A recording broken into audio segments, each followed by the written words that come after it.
Hello. Is this going live?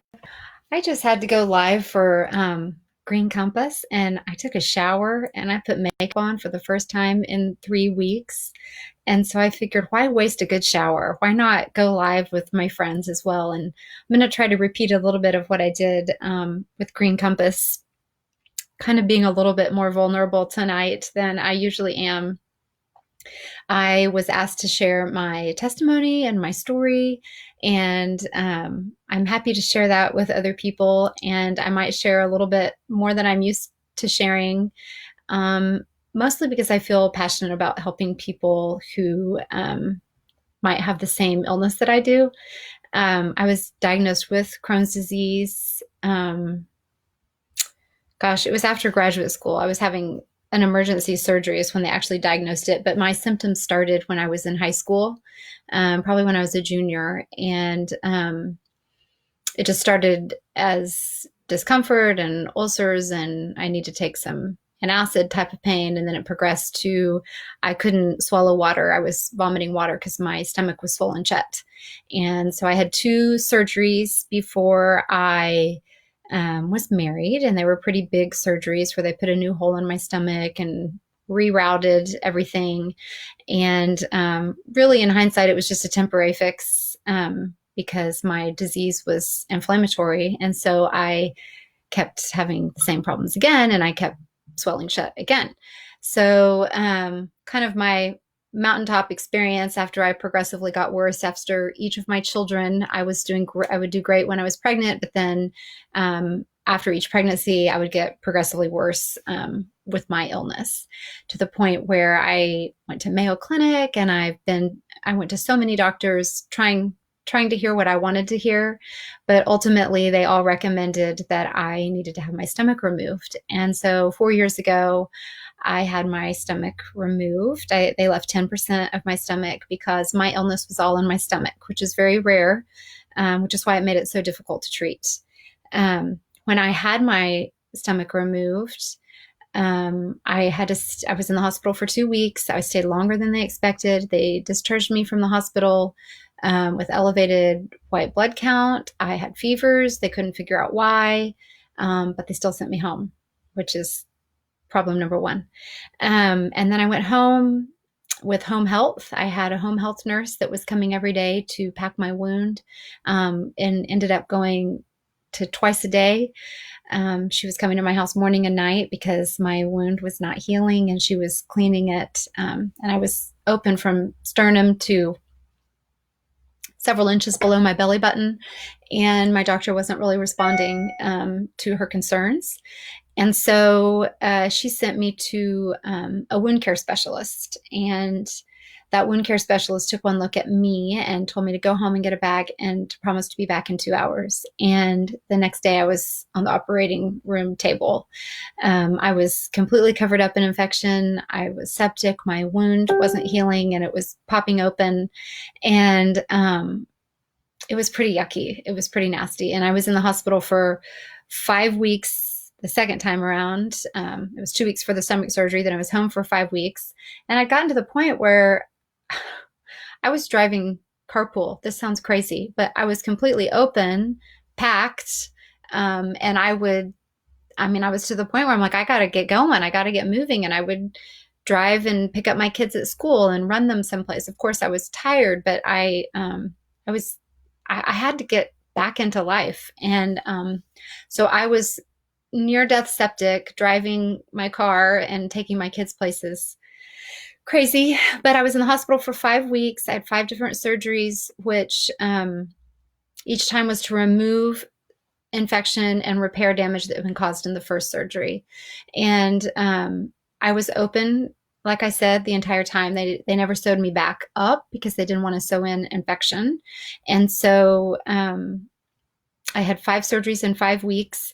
I had wound care 3 times a week, which very, very hard to talk about. Very, very painful. I had all pain medicine on board, and there were several very dark days that I had kind of made peace with the Lord, and I was ready to have a healed heavenly body. I was ready to let go, and the only reason that I kept fighting was my family and my kids. And it was just a really hard time for all of us. But I came out of the hospital after 5 weeks there. I had, let's see, while I was in the hospital, I had 2 IV poles with 10 different antibiotics because they didn't know which antibiotic was working, so they wouldn't take it off. I had 5 drains across the bottom of my belly, and I had wound vac that was vacuuming out my wound. Of course, I had catheters. I think after my second surgery, I was given a temporary ostomy. I lost 40 pounds. It took 3 people to take me to the bathroom because they didn't want me to fall. I had to push 2 IV poles. I had to carry my wound vac and all of my drains. And it was all so painful just to move. I mean, the drains sound like no big deal, but they're through your muscle belly wall. So every time I called it my basket of eggs, I had to move. They moved with me. But when I went home, I think I had 3 more surgeries after I went home. So it took about 2 full years for me to recover, as many of my friends know. But I was a taskmaster. You're a mom. I'm not going to sit around in bed and dwell on my pain. So I wanted to check my list of what do I have to do to drive a car again? What do I have to do to be able to pick my kids up at school? What do I have to do to be able to work out again or to play tennis again? And so I was just checking off all these little boxes as I went to try to help myself heal and get better and get stronger and get back to being Penny again. In that time, I had a surgery to remove an ostomy. I had a temporary ostomy and I got to remove that. I developed a surgical fistula just from having so many surgeries. So I had to have that surgery. And then my final surgery was about 2 years ago when it was not if, but when, just to repair the hernia from where I'd been open so many times. They wanted to make sure I was healed before they kind of sealed me up tight. So that was 2 years ago. And in that time, I relied a lot upon my faith and I relied a lot upon prayer. But while they don't let you say that you're healed from Crohn's, I firmly believe that I'm healed. I have no more Crohn's issues and my Crohn's is officially inactive. But in that time, because of all my surgeries, I have a lot of pain. I was on chronic pain medicine since my surgery. So for 3 years, I was on chronic pain medicine. And even my mom and my sister, my husband, my mother-in-law, they were all concerned for me taking so much pain medicine and kind of had an intervention. When a friend of mine came along and introduced me to a very quality CBD oil. And I was ripe. I was ready to try it. And I was ready to try something new because I didn't like being on pain medicine either. So when I first started it, I was taking the drops in my mouth daily. And I was also rubbing a topical cream on my stomach. And what I was so amazed by was, within 5 days, I was forgetting to put the topical cream on my tummy because I wasn't in pain anymore. That scar tissue wasn't hurting me like it usually did. I mean, I was explaining to my friends, like the thought right now of me doing a back bend just really makes me cringe because all that scar tissue is in there and it just tears and rips if I stretch it too far. So anyway, I started using that quality CBD oil and I take it every day. And I was really impressed that not only was my pain going away or my discomfort in my abdomen going away, but I wasn't having withdrawals from the pain medicine. Like I have come on and off pain medicine multiple times that I would have some withdrawals. I'd get a little fluish and a little just feeling a little loss of control. And I just came off of it seamlessly. And then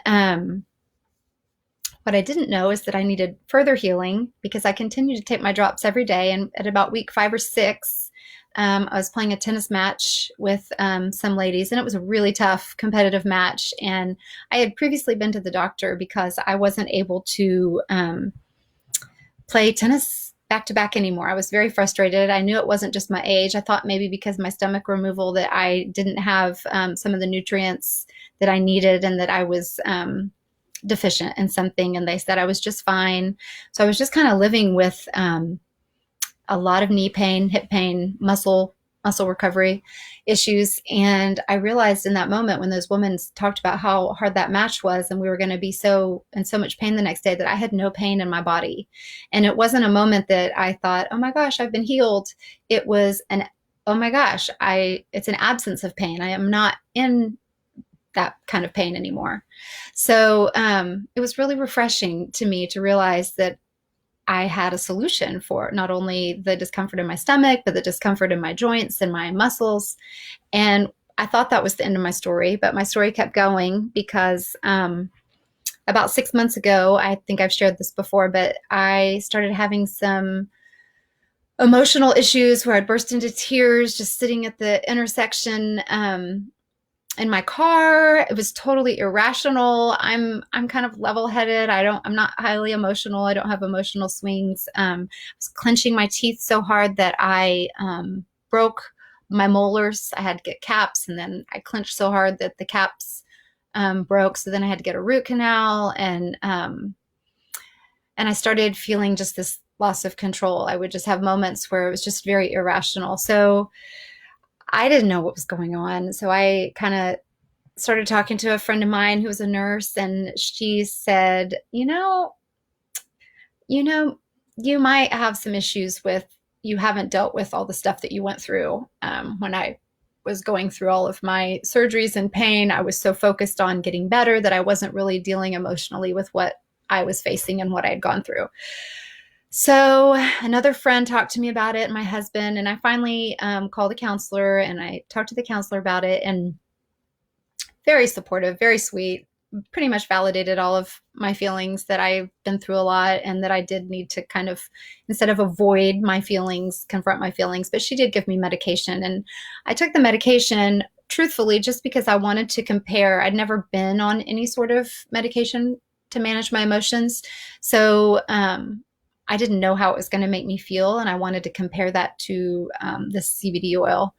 And what I was most impressed by was when I started having those moments where I needed to take some medicine that I felt out of control, I would take the CBD under my tongue, and it would, within the same amount of time, I would have the same response. And I felt like it was a much safer solution for me. CBD is processed through your bowels, so it actually comes out in your feces versus going through your kidneys or through your liver. And for all the years and all the surgeries I've had, I mean, I've taken so much pain medicine. I've been on tons of anesthesia.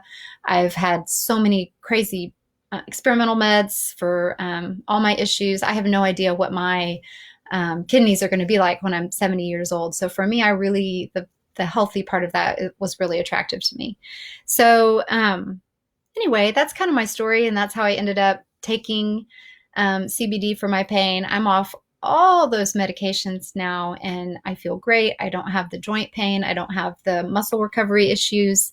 And it's just been truly a blessing for me. I never, ever dreamed that I would be selling something like this.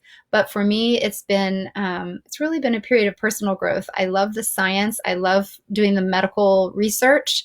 I'm learning from all the people that I work with about sales, and I'm learning a lot about CBD and the science. And it's just, I feel like I'm selling something that I'm passionate about. So it's not selling. So I'm doing something that I love. And what didn't and never intended to be a sales job, I just started sharing with people how it helped my needs, or how it helped my discomfort in my stomach, or how it helped my loss of control of how I felt emotionally. And everybody wants to try it. And that's what I'm discovering, is that not only am I able to help people that have the same bowel issues that I did, because it's incredibly anti-inflammatory. So anything that is causes inflammation, it can help. I'm able to help people going through the exact same thing as me, or that maybe they don't want to talk about or tell other people. And it's just been really fun for me to be able to share my story, because I'm not always good about sharing my story, which I am more than happy to do so. I've learned that as I share my story, more people come to me and ask questions, which I can talk about everything. There's nothing that embarrasses me. And I feel like I'm truly helping people. I feel like I have had many actually a large number of kids, teenagers, talk to me about being diagnosed with Crohn's disease. It just breaks my heart at such a young age that what they're dealing with. So that is my story. That is how I started. That's how my life of Crohn's disease has gone. And then that's how I got started dabbling with CBD, and how all of a sudden I turned into a representative for this amazing company because I was helping people, and I was on the exciting end of receiving all these healing stories that everybody was being helped in many ways, like me, and also other ways. So I just wanted to share that. I feel moved to share my testimony at times. I endured a lot of pain, and my family endured a lot of pain.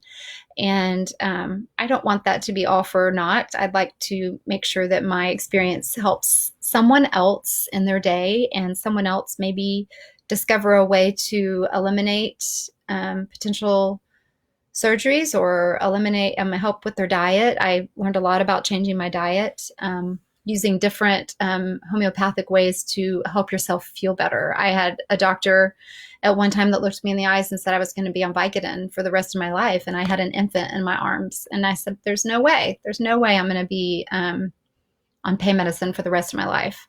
So I just wanted to share my story. And I hope that someone out there who needs to hear it hears it, and reach out if you have questions or you need anything.